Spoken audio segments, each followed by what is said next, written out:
My neck is hurting. This camera angle is not working for me. What's up guys, Lon here from Android Authority, and this year Samsung made a pretty interesting move by going with fewer megapixels in favor of a larger pixel size in the Galaxy S7, but was it a good decision, and how much of a difference does it actually make over something like, say, the Galaxy Note 5? Let's find out if bigger pixels is actually better than more pixels, and if it's worth the trade-off. The whole idea behind the reduction in megapixels is to create for larger pixels for better low-light performance, and we saw Google do something very similar with last year's Nexus phones. But we're going to take a look at a variety of different lighting situations between these two phones just to see exactly what other differences there might be. Now I want to preface this by saying that both phones were shot at their maximum resolutions, so 16 megapixels on the Note 5 and 12 megapixels on the S7, and they're both shot in complete auto mode with the HDR mode turned on just to keep things as level as possible. Alright, so the first photo that we're going to take a look at here is just a simple outdoor shot with the camera facing upwards at a building towards the sky. This is the Galaxy Note 5 here on the left, and this is the S7 Edge over here on the right. And as far as the actual colors, the level of detail, and just looking at these photos as a whole, they both look like really great shots. But when you look at the colors and the sharpening, that's where you'll notice a lot of differences. So if you look at the sky here on the Galaxy Note 5 versus the sky on the S7 Edge, they're two very different shades of blue. The Galaxy Note 5 is just a little bit deeper, whereas the S7 Edge is a slightly lighter shade of blue. It's not a huge deal, but it is a difference that you notice. And I sort of prefer the lighter shade of blue on the S7 Edge. I think it looks a little bit better, but that's just personal preference. And the second difference is this Valencia place sign here. The reds are actually very different. They're a lot deeper and much more vibrant on the Note 5, whereas on the S7 Edge, they're a little bit more washed out, not quite of a punchy red. So I definitely like the way the reds are being handled here on the Note 5 a little bit better. Now, if I were to zoom in at these two shots and take a closer look at the details on the buildings, like the windows, for example, you'll notice the S7 Edge is a lot more over-sharpened in comparison to the Note 5. You can see an over-sharpening halo effect on the S7 Edge that you don't see with the Note 5, and I'm not entirely sure why Samsung chose to be a lot more aggressive with the over-sharpening. I don't know if that's their way of sort of compensating for the fewer megapixels, and in some situations I like the over-sharpening, and we'll talk about what some of those situations are when we take a look at some more photos, but sort of in wider shots or landscape shots where there's a lot of stuff going on, the over-sharpening actually hurts the photos more than it helps. The second photo that we're going to take a look at is a close-up shot of a flower, and unlike the building photo that we just took a look at, I actually don't notice too much of a difference between these two photos in terms of their color representation and the depth of field.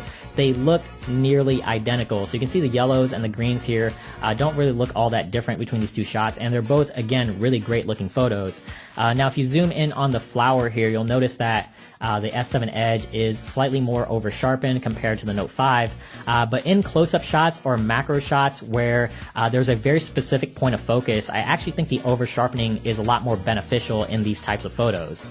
So here's another example of a close-up or macro shot, and again, these two photos look very, very similar, but the major difference here is, again, in the sky. You can see that they're two completely different shades of blue, and the Galaxy Note 5's image is actually ever so slightly overexposed. The shadows are a lot lighter, and you can see that the highlights are a little bit more blown out in the background here. You can't see quite as much detail as you can on the S7 Edge. Here is another close-up shot, but this one is of a sandwich, and it's indoors, and right away you can already see the over-sharpening in effect on the S7 Edge.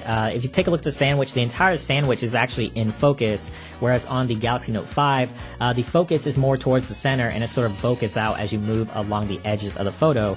And if you zoom in on something like the tomato here, for example, which has some water droplets on it, you can see a little bit more of the water and the detail in the tomato on the S7 Edge than you can on the Note 5. And this is another one of those situations where it's a very clear point of focus, a very clear subject, and I think the over-sharpening actually is more of a good thing than it is bad. What people really want to know is how much better is the S7 in low light because of those larger pixels. And when taking a look at these two nighttime shots here, there's actually a lot of differences. And the first one that I noticed right away is how much more yellow the S7 Edge's photo is compared to the Note 5. They're both really yellow photos, but it's a lot more dramatic on the S7.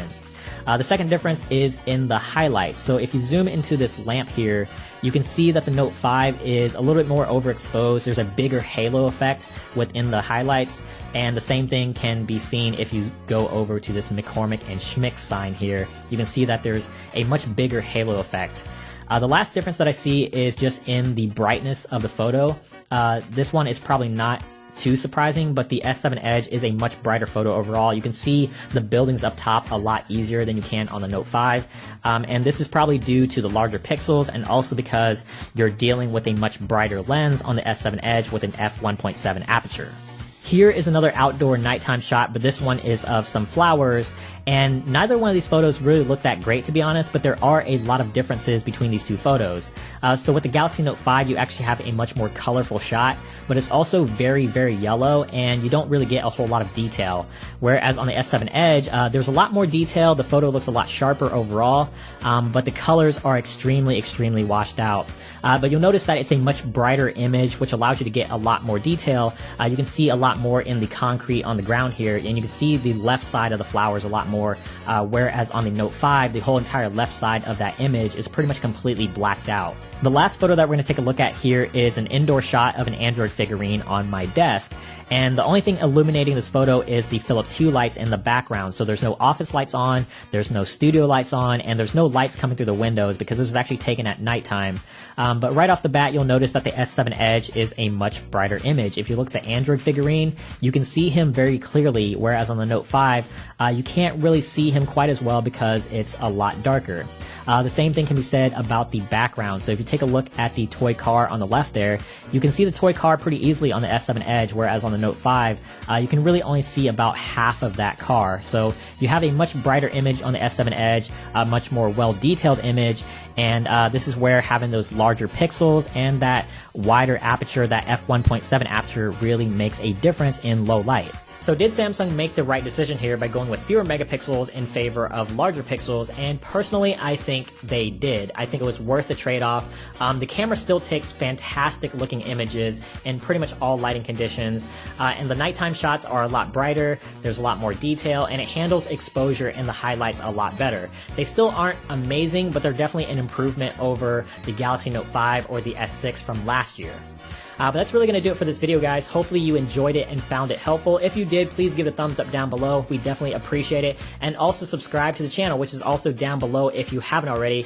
And check out our social media on Snapchat, Twitter, Instagram, Google+, and what have you. And feel free to follow me on Twitter as well. Those links are all down here below me right now. And once again, thank you so much for watching. Keep it tuned here to Android Authority because we are your source for all things Android.